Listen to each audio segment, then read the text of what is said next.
Okay, I went down the street. I did some part scrounging. I went down there to look for my 360 block and crank, because I was just going to buy a rotating kit for that and put a standard bore, 4-inch bore rotating kit assembly in it, but I can't find the caps. I'm not exactly sure what I did with the caps of the block, but in the process I found some of this stuff.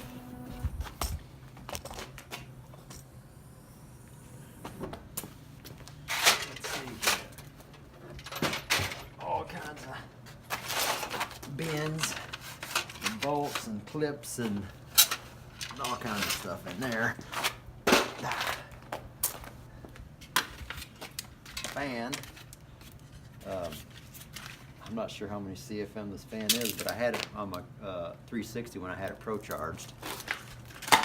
Some plexiglass that's actually clear, so I can use that for CCing instead of that red stuff.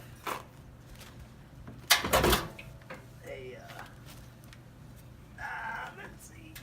This here is a 440 forged steel crank. I had turned 1010 20 years ago. I'm not even sure. It's been many moon. I was gonna make a 451 stroker. And then I got this drill press. Yeah, buddy. Do some work.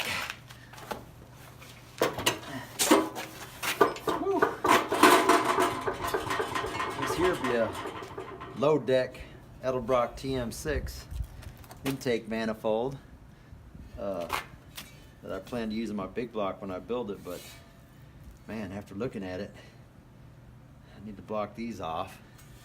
But it's got some really small, kind of twisty dog-legged ports. I'm not too sure if, all I gotta do is put some boost to it, right? It'll flow plenty. Anyway, there's a little parts haul for now. I'll get more stuff later.